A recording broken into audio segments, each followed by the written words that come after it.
चंचला देवी शिव पुराण कथा। महादेव की जटाओं से बहती गंगा, पर्वत की माता सी, पार्वती की ममता सी शीतल, महादेव गौरी शिव शक्ति के शब्द, भोलेनाथ की छाया में माँ पार्वती का प्यार, जब जब जीवन डगमगाएगा मिलती दोनों की पुकार है। शिव की बरसती दृष्टि है, पार्वती को स्नेह अंत है, कठिन राहें भी सरल बनेंगे संग और जिनका संत है। पर्वत पर राज की कन्या कैलाशपत है, गौरव आदि शक्ति आदिनाथ से जुड़ी सब दुखों का हल है। त्रिशूलधारी जटाधारी गले में बसा विषय है, पार्वती की मुस्कान से हरित हुई दिशाएं तुष हैं। महादेव का ध्यान करो, मन सुदिल से भर जाएगा, पार्वती का नाम ले लो जीवन मुस्कुराएगा। ऐसी जटाओं वाले शिव डमरू वाले की जो भी आराधना करता है, पार्वती शिव का डमरू सृष्टि की धड़कन, माता का स्वर है, जीवन का ही सरगम बदल जाएगा।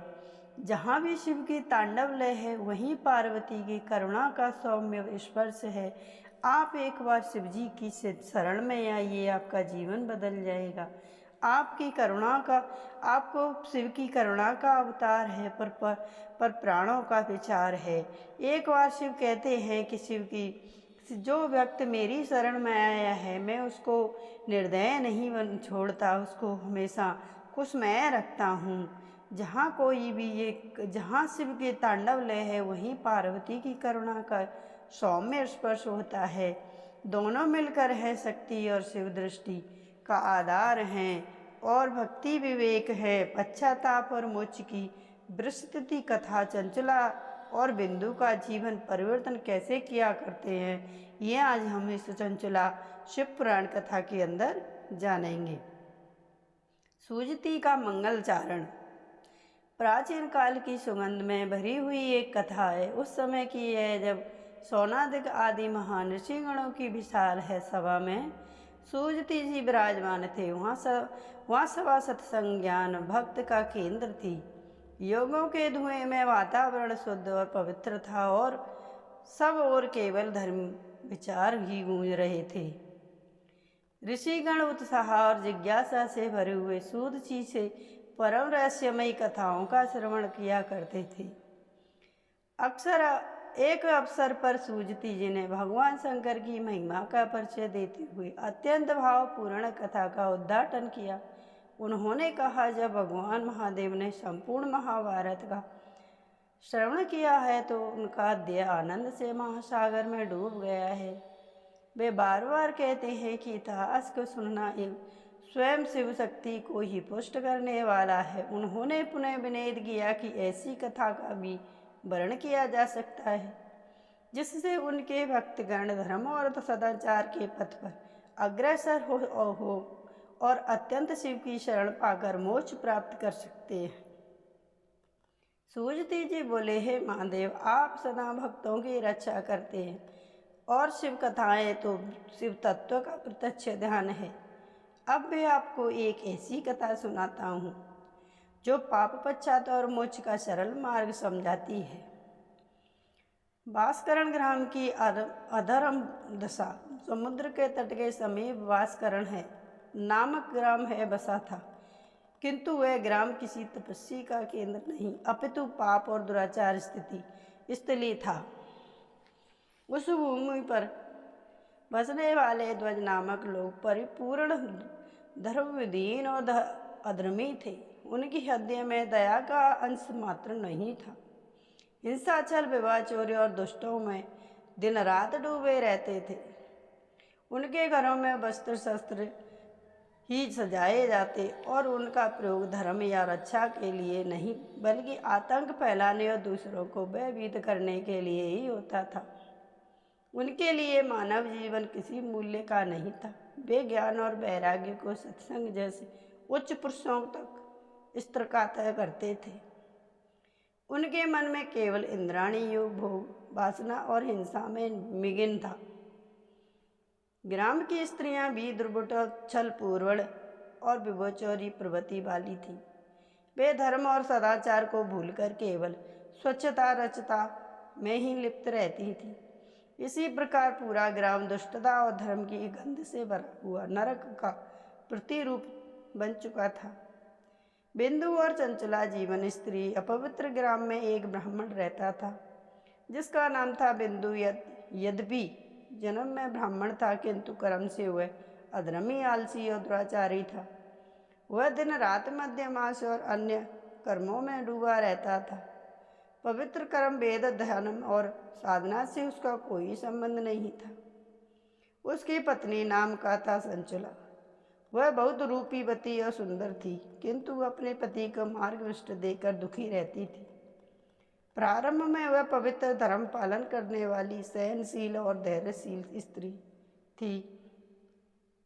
वह बड़े संयम से अपने पापी पति को सुधारने का प्रयास करती रहती थी, परंतु जब उसके सारे प्रयत्न निष्फल हो गए और पति का आचरण और भी गिरता गया तो धीरे धीरे उसके मन को संतुलन भी डगमगा गया।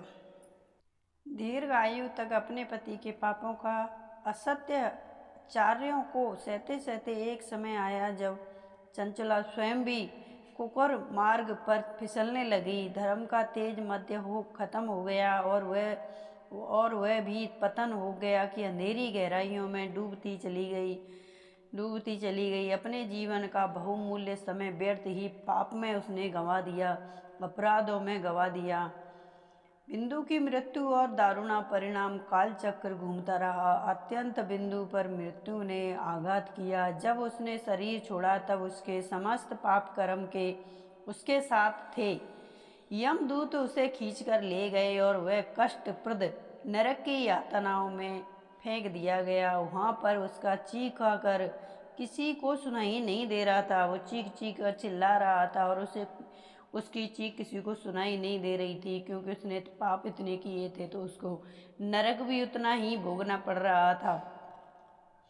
कष्ट किसी को सुनाई नहीं देता तो आग, लोहे के सूल, जलते हुए रस्से और असहनीय पीड़ाएं उसका सतत भाग्य बन गई। कई काल तक वह नरक भोग रहा था। जब उसके पाप कुछ क्षीण हुए तो अगले जन्म में वह बिंदु पर्वत पर रहने वाला एक उग्र और खूंखार बाघ बना हुआ। उसका जीवन हिंसा और क्रूरता में ही चला गया।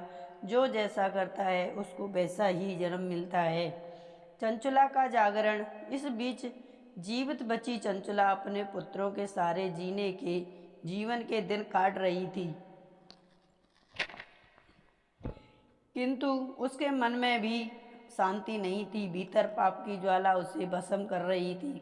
एक दिन संयोग से किसी पवित्र पर्व और तीर्थ यात्रा पर वह अपने बंधुओं के साथ गोकुल गई। वहाँ उसने पवित्र यमुना नदी में स्नान किया।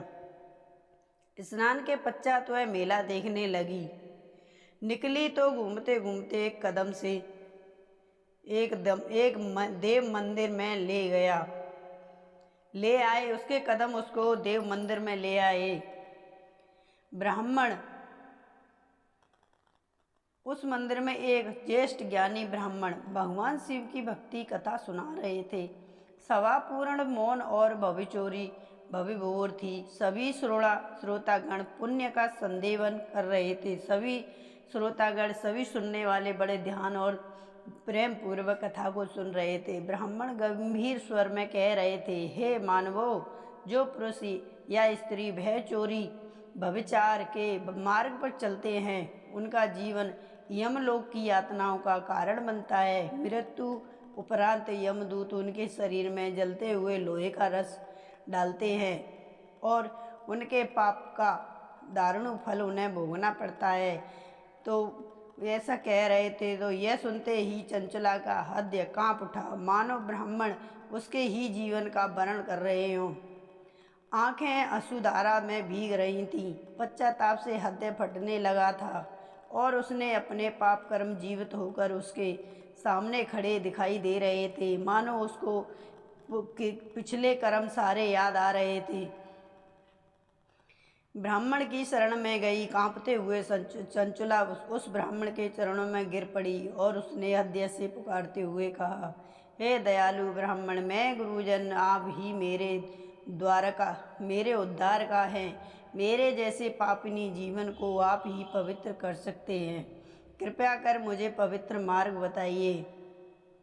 ब्राह्मण ने करुणा से भरे स्वर में कहा, वत्स से उठो, निराश मत हो। जीवन में यदि किसी को सच्चा पश्चाताप हो जाए तो वही मोक्ष की प्रथम सीढ़ी है। भगवान शंकर तो करुणा निधान है और वे अपने भक्तों को कभी नहीं छोड़ते हैं। अगर जो कोई कितना भी पापी क्यों ना हो, भगवान की शरण में एक बार चला जाता है तो उसके सारे पाप नष्ट हो जाते हैं। वो उन्हें जितनी भी पाप किए उन सब से महादेव जल्दी मुक्त कर देते हैं। चंचला ने ये अपने समस्त जीवन की कथा आंसुओं के साथ सुनाई। पति बिंदु का दुराचार, अपना पूर्ण पतन और अब जागृत भय, सब कुछ सुनने कह दिया। उसने बताया, मेरा पति ऐसा था और मैं उसके साथ रहते रहते ऐसी हो गई, पापिन बन गई थी। शिव भक्ति के मोक्ष ब्राह्मण ने उसे शिव पुराण से प्रेरित उपदेश दिए और उन्होंने कहा, पुत्री अब सत्य और भक्ति का आश्रय लो। शिव नाम का जाप, शिव का व्रत और शिव कथा, यही वह साधना है जिससे तुम्हारे सभी पाप नष्ट हो सकते हैं। चंचला ने उनके उपदेश का अध्यय से पालन किया और वह दिन रात शिव नाम में लीन रहने लगी। उसका हृदय निर्मल हो गया, पापों का अंधकार धीरे धीरे मिट गया और भगवान शिव की कृपा से उसे अत्यंत मोक्ष की प्राप्ति हुई। यह कथा भली भांति समझी जाती है कि चाहे जीवन कितना भी पापीमय क्यों नहीं हो, यदि अंत सच्चा पश्चात और ईश्वर भक्ति जागृत हो जाए तो पापों का नाश हो जाता है। भगवान शिव तो अत्यंत दयालु और अत्यंत कृपालु हैं। जो उनकी शरण में ग्रहण करता है, जाता है, पश्चाताप करता है, अपने पापों की मुक्ति मांगता है, वह सदैव उद्धार को ही प्राप्त करता है। जय जय शिव शंकर भगवान की जय।